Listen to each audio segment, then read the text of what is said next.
이사야 20장 1절에서 6절 말씀 한 절씩 교독하시겠습니다. 아스루의 사르곤 왕이 다르단을 아스돗으로 보내매 그가 와서 아스돗을 쳐서 취하던 해니라.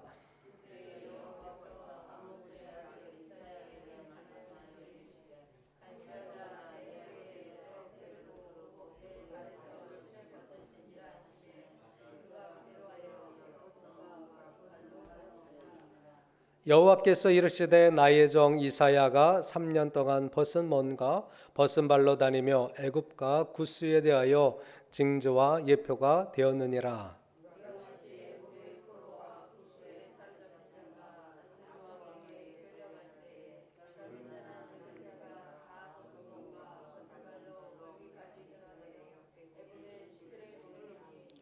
그들이 바라던 구스와 자랑하던 애굽으로 말미암아 그들이 놀라고 부끄러워할 것이라. 그날에 이 해변 주민이 멸하기를 우리가 믿던 나라 곧 우리가 아스루 왕에게서 벗어나기를 바라고 달려가서 도움을 구하던 나라가 이같이 되었은즉 우리가 어찌 능히 피하리요 하리라. 아멘. 살면서 우리 인생들은 원망을 안 해본 사람이 없을 것입니다. 아마도 원망이 삶의 일부이기도 할 때가 있었습니다. 그러나 언제나 우리 모든 사람이 원망만 한다면 그 사람은 그 죄성, 그 연약함을 극복하지 못한 사람일 것입니다. 자녀들은 부모를 닮죠. 그러나 좋지 못한 모습을 답습하고서도 이것은 부모님한테 물려받은 것인데 어쩌라고요? 이렇게 한다면 그 사람은 무책임한 변명을 늘어놓는 사람이 되는 것입니다. 원망을 벗어나지 못하면, 원망을 극복하지 못하면 원망은 대대로 대물림될 수밖에 없는 것이죠. 원망의 뿌리를 주변의 사람들에게서 찾으면 안 됩니다. 언제나 원망은 자기에게 있는 쓴뿌리에서부터 나오는 것입니다. 내 안에 죄의 쓴뿌리, 내 안에 원망의 쓴뿌리가 있기 때문에 자꾸 나의 입술로 원망이 나오게 되죠. 히브리서 12장 5절에 보더라도 너희는 하나님의 은혜에 이르지 못하는 자가 없도록 하고 또 쓴뿌리가 나서 괴롭게 하여 많은 사람이 이로 말미암아 더럽게 되지 않게 하며 말씀하고 있습니다. 저도 과거를 돌아보면 참으로 원망을 많이 했던 때가 있어요. 가정을 원망하고 환경을 원망하고 신세를 원망하고 돈 없다고 원망하고 몸 약하다고 원망하고 이래서 원망 저래서 원망. 참 내가 그때를 생각하면 부끄러워요. 자, 그러나 깨달았습니다. 내 안에 참으로 쓴뿌리가 있기 때문에 아직도 나에게 예수는 믿지만 죄의 그 잔재가 남아있어서 죄의 그 더러움이 찌꺼기가 아직도 남아있어서 내가 자꾸 그러지 말아야지 하는데 원망이 나오고 불평이 나온다라는 것을 깨닫게 되었어요. 우리는 원망 없는 삶을 디자인해야 됩니다. 할렐루야. 원망은 하나님이 주시는 게 절대 아닙니다. 한번 따라해 보실까요? 원망 없는 삶을 디자인하라. 자, 깨어나세요. 졸려온 분들은 일어나시고. 자, 다시 한번 따라해 보세요. 원망 없는 삶을 디자인하자. 오늘 본문에 이사야 선지자가 나오는데요. 이사야 선지자는요, 하나님의 사역을 원망 없이 감당하는 것을 볼 수 있습니다. 그런데 그 상황을 보게 되면 되게 우스워요. 벗은 몸과 벗은 발로 하나님의 말씀을 예언하라고 하는 것입니다. 아니,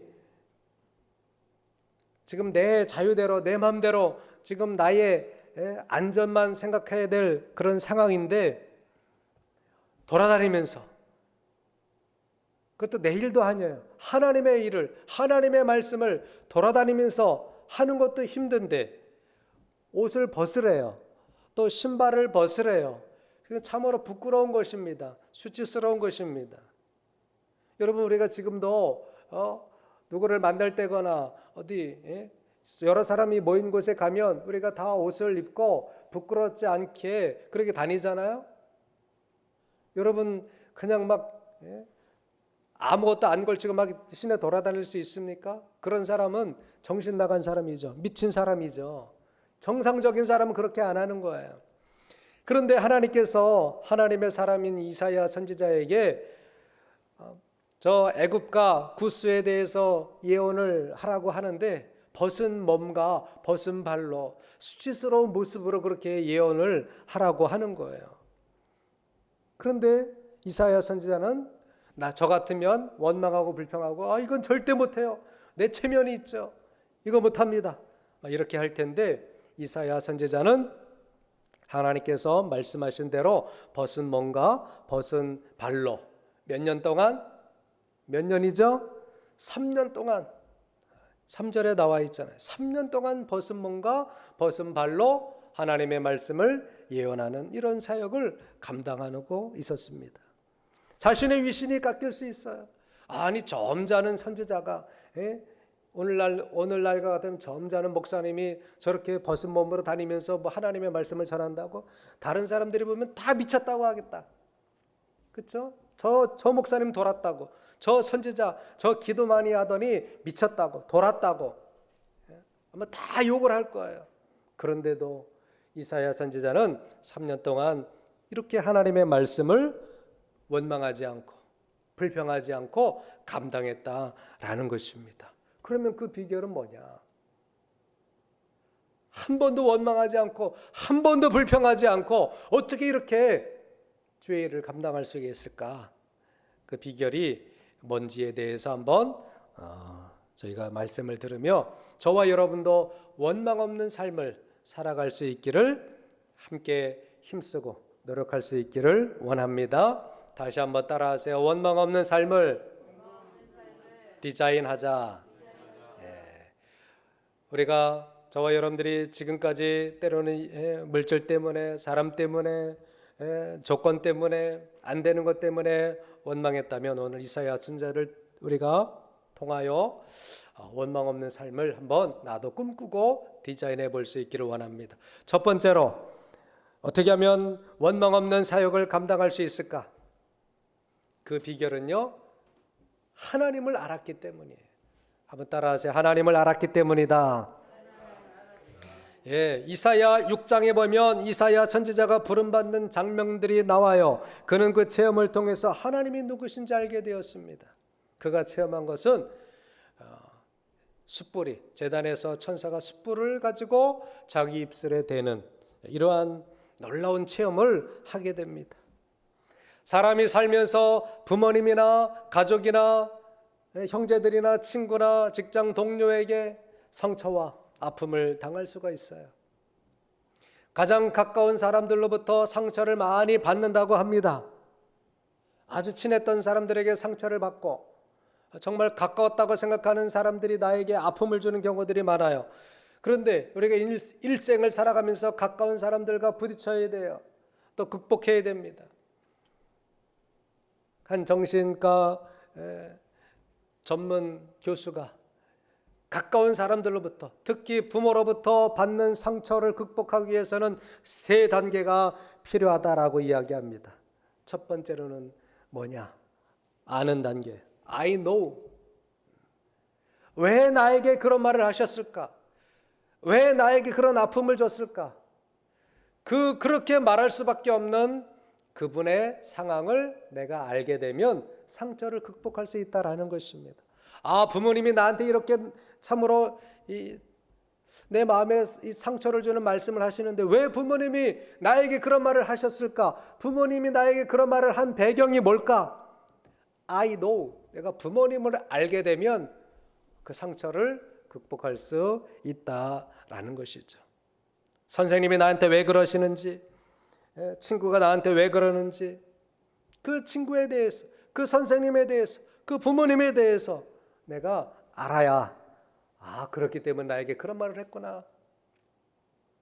내가 알면 그 다음 단계로 이해하게 된다라는 거야. I understand. 목사님이 왜 그런 말을 했는지, 목사님의 성격을 알고 목사님이 왜 그런 말을 하는 배경을 알게 되면 이해합니다 목사님. 그렇게 되잖아요. 그렇죠? 부모님이 왜 그런 잔소리를 하는지 부모님을 알면 이해되는 거예요. 알겠어요. 이해됩니다. 이렇게 이해하게 되면 상처를 빨리 극복할 수 있다라는 것입니다. 이해하려고 해보세요. 왜 나에게 쓴소리를 하는지, 왜 나에게 훈계를 하는지, 왜 나에게 선생님이 이렇게 따끔하게 이야기하는지 이해하려고 하면 그것이 전혀 상처가 안 되는 거예요. 고통이 안 되는 것입니다. 그리고 마지막 세 번째 단계로 영어 단어로 well이라는 말이 있는데 잘한다라는 거예요. 내가 그분 알아요. 이해해요. 내가 너무나 잘 알아요. 그 진실을 알게 되었어요. 그러면 전혀 상처와 고통을 당하지 않고 빨리 그 상처와 고통을 이겨 나간다라는 것입니다.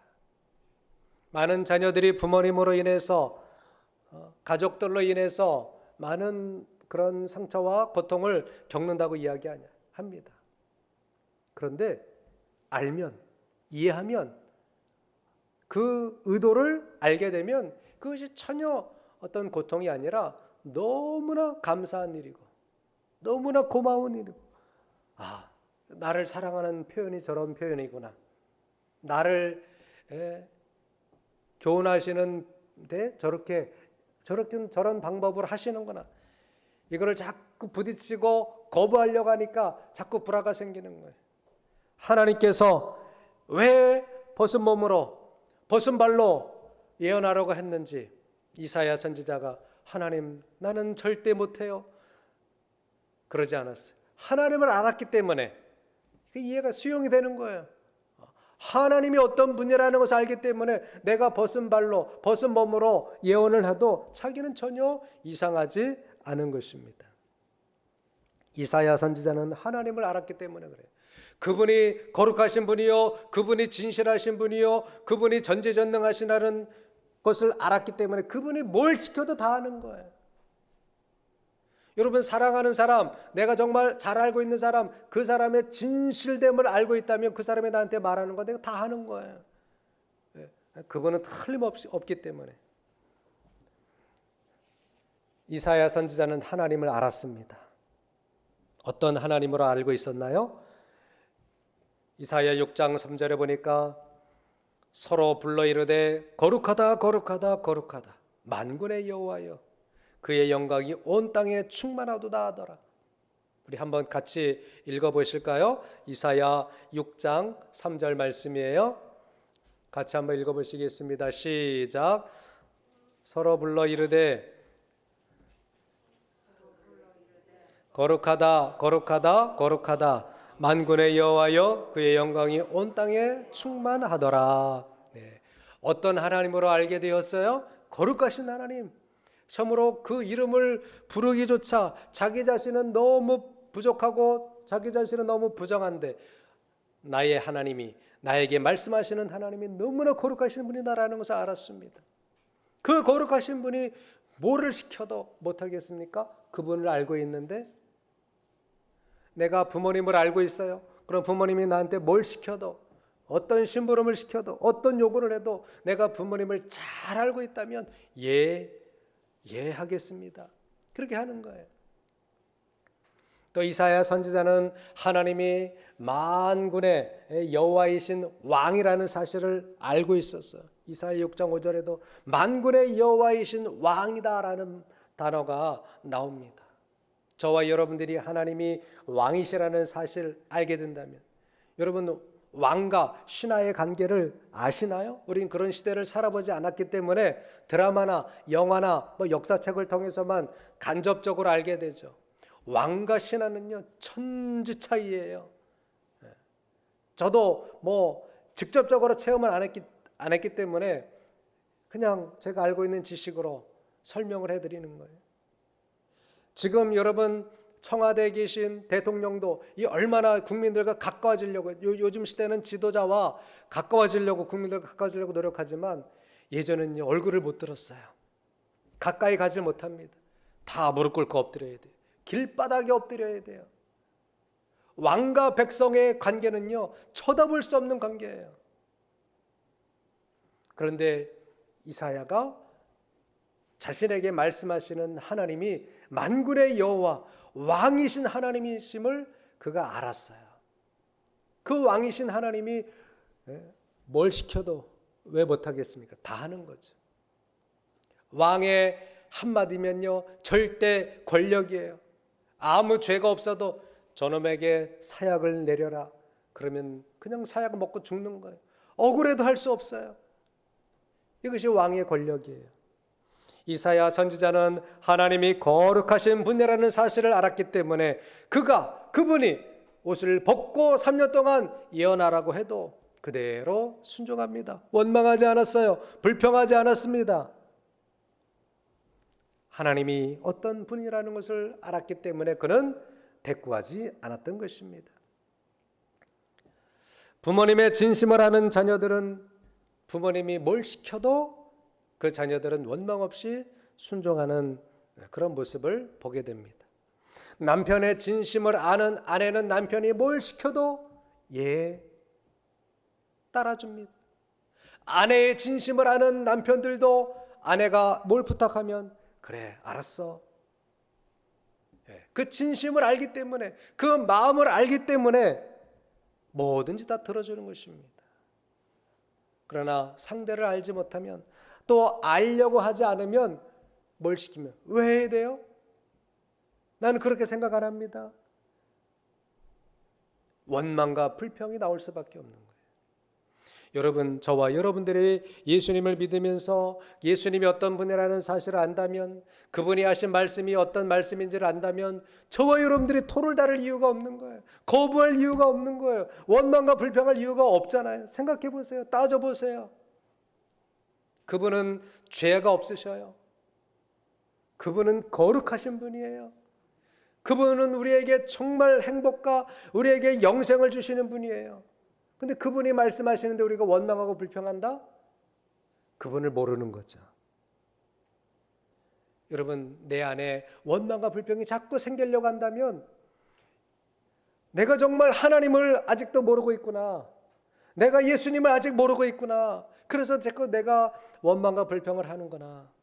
자신을 깨닫고 정말 거룩하신 하나님, 나에게 정말 영생을 주시고 나에게 가장 좋은 것만 주시는 하나님을 여러분 우리가 알고 믿는다면, 하나님을 믿을 때에 또 신앙생활할 때에 원망과 불평 없이 그분을 따르며 살아갈 수 있기를 주님의 이름으로 축복합니다. 하나님을 더 알아야 돼요. 한번 따라하세요. 하나님을 알기를 원합니다. 더 잘 알기를 원합니다. 그분을 알면 내 안에 원망이 다 사라져요. 하나님 안에 다 있으니까. 그러나 모르기 때문에 원망 불평하는 거예요. 하나님이 나를 어떻게 해주실 것인지 아직 내가 모르기 때문에 막 하나님 왜 나한테 왜 이래요? 우리에게 왜 이런 고통을 줘요? 왜 이런 아픔을 줘요? 아직 그분을 다 모르기 때문에 우리가 그렇게 원망을 할 수가 있어요. 그러나 하나님을 많이 알면 알수록 그 사람은 원망 불평에서 자유해지는 거예요. 저도 아직 멀었어요. 그러나 그날이 오기를 원해요. 어떤 상황이 와도 원망 불평하지 않는 그런 사람이 되기를 저도 꿈꾸고 기도합니다. 여러분들도 함께 내 속에서 이제는 완전히 원망과 불평이 다 사라지고 하나님이 말씀하시는 것이라면 그대로 다 순종할 수 있는 그런 은혜의 성도가 될 수 있기를 주의 이름으로 부탁을 드립니다. 두 번째로 이사야 선지자가 원망 없이 사역을 감당할 수 있었던 비결이 뭡니까? 이사야 선지자는 성결한 은혜를 체험했기 때문에 그래요. 한번 따라하세요. 성결한 은혜를 체험하자. 이사야 선지자는 자신의 죄악을 봤어요. 그리고 천사가 자기 입술에 제단의 숯불을 대는 것을 경험했습니다. 그때 자기 죄가 사라졌다 그랬어요. 여러분, 우리에게 아직도 원망이 남아있다는 것은, 불평이 남아있다는 것은, 내 입술에 자꾸 원망과 불평이 나온다는 것은 우리 안에 죄가 완전히 사라지지 않았다는 증거예요. 저는요 조개류를 좋아해요. 바지락을 좋아하는데 바지락이 해금이 안 되면 그 안에 모래가 있어요. 먹다가 모래가 씹히면 기분이 그냥 팍 상하더라고요. 그래서 조개류를 먹을 때는 해금을 잘 식혀야 돼요. 갯벌이 들어있을 수도 있어요. 조개들이 자꾸 모래를 씹어서 먹기 때문에 해금이 안 되면 먹다가 지근지근 거릴 수 있습니다. 우리 안에 죄가 남아있으면 원망이 지근지근하는 거예요. 갑자기 신앙생활 잘하다가도 원망이 나오는 거예요. 괜히 교회 불평이 나오는 거예요. 목사님 불평이 나오고 그냥 저 권사님 불평 나오고 저 집사님 불평 나오고 뭐 사모에 대한 불평이 나오고 뭐 선거대가 어떻다고 불평 나오고 아직도 내 안에 죄가 남아있기 때문에 그게 씹히는 거예요. 조금 상황이 안 좋아지면 그게 딱 다시 또 나오는 거예요. 그래서 우리가 조개류를 음식을 먹을 때도 깨끗하게 삼계탕도 할 때 마지막으로 그 끓이기 전에 손질이 다 돼 있지만 또 씻으라고 하더라고요. 그 다 이유가 있는 거죠. 상추를 깨끗하도 우리가 먹을 때는 또 한 번 씻잖아요. 뭔가 모래가 한두 알만 남아 있어도 이게 혀에 들어가면 이 혀가 너무 예민하기 때문에 이게 아주 머리카락 같이 작은 뭐가 있어도 다 이게 느낌이 오는 거예요. 마찬가지로 우리 성도들 속에 우리 마음 속에 죄가 완전히 사해져 보세요. 그러면 원망 불평이 씹힐 이유가 없어요. 지근지근거리지 않습니다. 악이 제거된 사람은 원망과 불평이 사라지게 되는 거예요. 저와 여러분들이 그렇게 되시기를 주의 이름으로 축원합니다. 참으로 목사가 돼갖고 때로는 원망할 때도 있어요. 불평할 때도 있어요. 그럼 후회하는 거예요. 하나님 아직도 내가 멀었군요. 그것 때문에 약간 뭐 돈이 모자르다고 또 불평하고 뭐 성도가 안 나온다고 불평하고 아직도 멀었군요. 참 제 안에 그런 이 원망과 불평이 나올 때마다 참 한심스러울 때가 있어요. 아직도 내가 내 안에 완전한 죄가 사해지지 않았구나. 그래서 회개하는 거예요. 이사야 6장 7절에 보면 그런 고백이 나와요. 내 악이 제하여졌고 내 죄가 사해졌느니라. 할렐루야. 저와 여러분들이 그렇게 되시기를 주의 이름으로 축원합니다. 한번 따라하세요. 내 악이 제하여졌고 네 죄가 사해졌느니라. 아멘. 제단 숯불을 갖다 대니까 이사야 선지자 그 거룩하다고 생각했던 선지자지만 하나님의 그 제단의 숯불을 갖다 대니까 그 드러나는 거예요. 아무리 거룩한 목사님, 거룩한 성도님 한다 할지라도 그 안에 죄가 남아 있어요. 순간순간 막 감정이 올라오고 원망과 불평이 나올 때가 있습니다. 아직 완전히 사라지지 않기 때문에 그래요. 우리가 살아있는 동안 우리 안에 이 죄는요 계속 우리를 공격합니다. 사단은 우리를 계속 공격합니다. 하나님의 말씀에 불순종하라고 합니다. 부모님에게 거역하라고 합니다. 옳은 것을 따르지 않고 자꾸 악의 길로 저 세상 것을 행하라고 하는 그런 욕망들이 우리 안에 치밀어 올라요. 그때마다 어떻게 해야 될까요? 성령의 불로 그 악을 제거해 달라고 내 안에 죄가 사해지기를 하나님 앞에 기도하는 저와 여러분 되시기를 주의 이름으로 축원합니다. 죄가 완전히 사해진 사람은 원망과 불평이 나올 수가 없는 거예요. 여러분 성령 충만할 때 원망과 불평이 나옵니까? 안 나오잖아요. 조금 손해를 봐도 그냥 하나님 내가 감사합니다. 조금 못 살아도 하나님 그래도 감사합니다. 성령 충만할 때 얼마나 기분이 좋았는지 몰라요. 그냥 세상이 날아갈 것 같아요. 그러나 그 성령 충만이 사라지니까 또다시 원망과 불평이 나오기 시작하더라고요. 그러므로 우리는 날마다 매일매일 내 안에 있는 죄와 내 안에 있는 악을 제거하기 위해서 힘써야 되는 거예요. 성결한 은혜를 사모해야 됩니다. 할렐루야.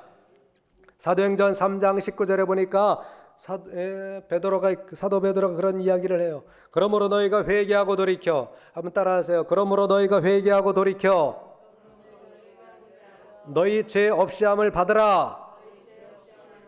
이같이 하면 새롭게 되는 날이 주 앞으로부터 이를 것이요. 아멘. 예. 날마다 회개해야 돼요. 우리가 살아있는 동안 죄는 자꾸 내 생각 속에 침입합니다. 예, 이게 육체의 연약함이에요. 그래서 우리는 날마다 하나님 앞에 회개하는 거예요. 이렇게 하면 새롭게 되는 날이 주 앞에 이를 것이다. 유쾌하게 된다라는 거예요. 원망과 불평이 사라지게 된다라는 것입니다. 여러분, 여름철에 썩은 거 빨리 안 갖다 버리면 벌레가 껴요. 날파리들, 조그만 그 날파리들 막 끼고요. 과일 먹은 거 안 치우면 날파리가 생기고, 조금 더 두면 이렇게 기어다니는 벌레까지 막 생기게 됩니다. 그래서 여름철에는 빨리 음식물 쓰레기를 빨리 처리해야 돼요. 안 그러면 벌레 끼죠. 기어다니는 벌레 끼죠. 파리 끼죠. 냄새 나죠.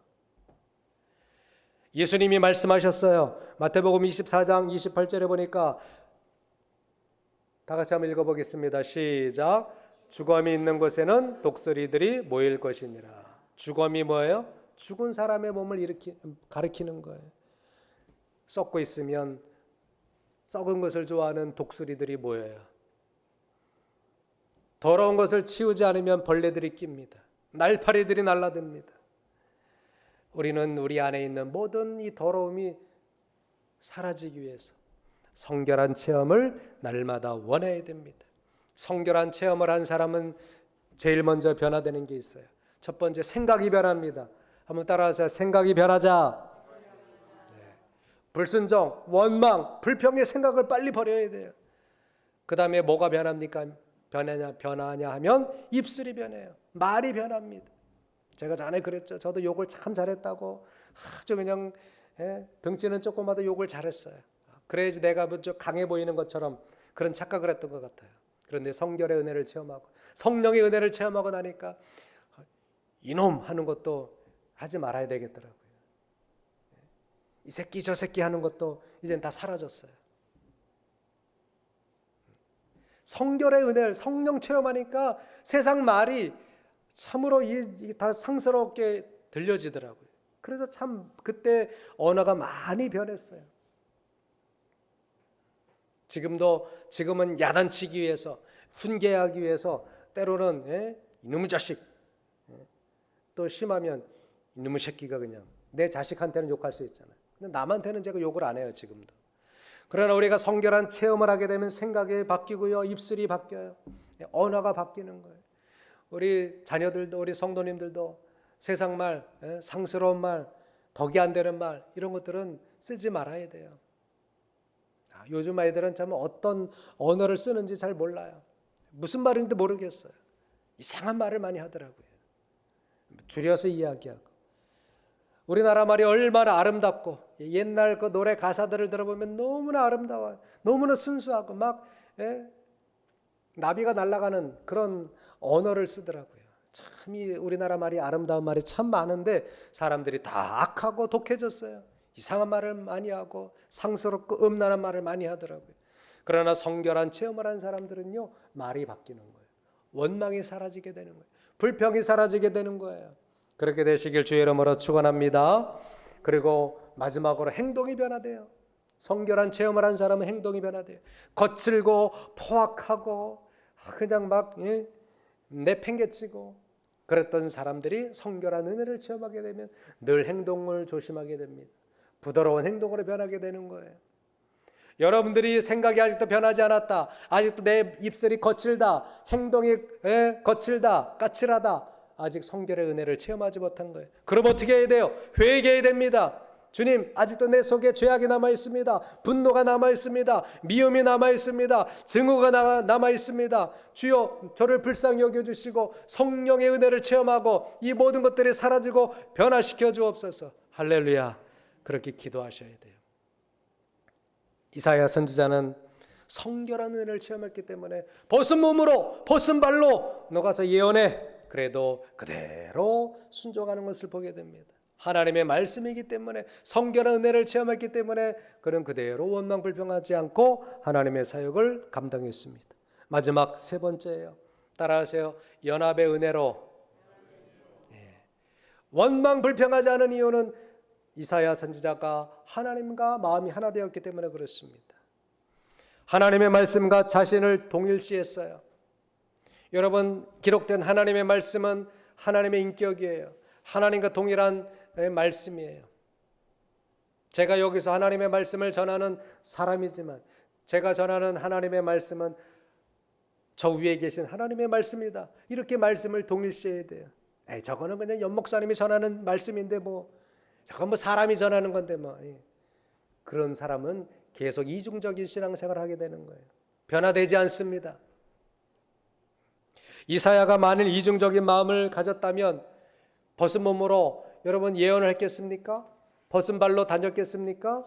죽어도 싫었죠? 이거는 하나님 말씀이 아닐 거야. 이거는 하나님의 뜻이 아닐 거야. 이거는 내가 순종하지 않아도 돼. 아마 그랬을 것입니다. 그러나 이사야 선지자는 하나님과 마음이 동일했어요.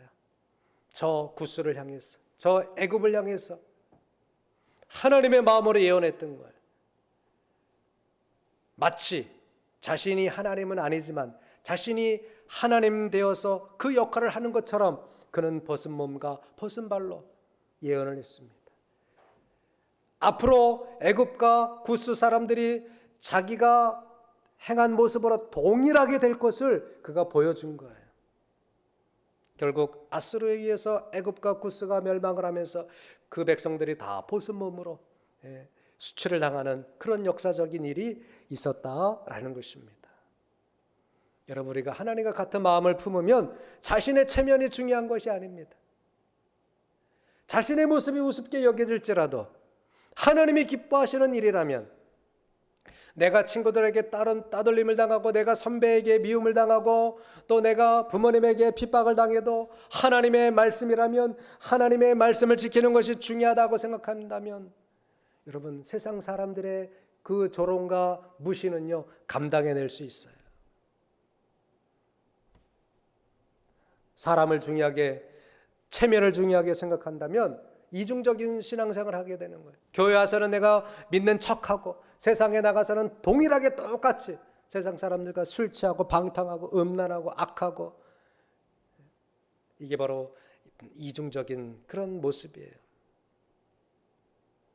하나님을 하나님 말씀으로 받지 않으면, 하나님의 말씀을 하나님의 말씀으로, 성경 말씀을 하나님의 말씀으로, 목회자의 말을 하나님의 말씀으로 받지 않으면 반드시 이중적인 모습으로 살아갈 수밖에 없습니다. 이사야 선지자는 하나님과 같은 마음을 품었어요. 벗으면 어떻고, 내 몰골이 웃으면 어때? 이건 하나님의 말씀이야. 하나님께서 이렇게 된다고 보여주시는 거야. 그는 하나님의 마음과 동일한 마음을 품고 자기의 모든 체면을 내려놓고 주의 일을 감당했던 것입니다. 주님과 하나됨 삶을 추구해야 돼요. 저와 여러분들이 하나님과 같은 방향으로 살아가는 것이 중요합니다. 할렐루야. 하나님의 뜻은 이런데 내 뜻은 저렇다. 그러면 그 사람은 하나님 앞에 평강을 얻을 수가 없어요. 저와 여러분들이 이 말씀대로 살아가려고 힘써야 됩니다. 하나님과 같은 방향으로 살아가려고 해야 돼요.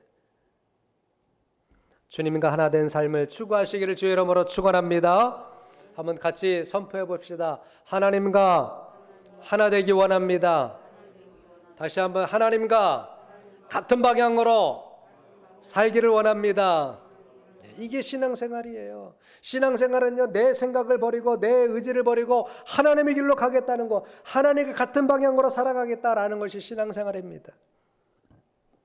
요한복음 15장 7절에 보니까 너희가 내 안에 거하고 내 말이 너 안에 거하면 무엇이든지 원하는 대로 구하라 그리하면 이루리라 말씀하셨어요. 하나님과 하나 된 삶, 주님과 하나 된 삶을 추구하는 성도들에게는 이렇게 놀라운 약속이 주어진 것입니다. 무엇이든지 원하는 대로 하나님의 뜻대로 살아가는데, 하나님의 말씀에 순종하는데 하나님이 나쁜 거 주시겠어요? 하나님이 안 좋은 거 주시겠습니까?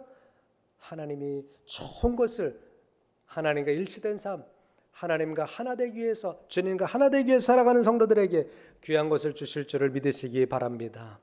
결론의 말씀을 드립니다. 사랑하는 성도 여러분, 원망 없는 삶을 디자인해 보시기를 주의 이름으로 축원합니다. 하나님의 계획을 아신다면 하나님을 원망하지 않을 수 있습니다. 주님의 진실을 알고 있다면 불평하지 않을 수 있습니다.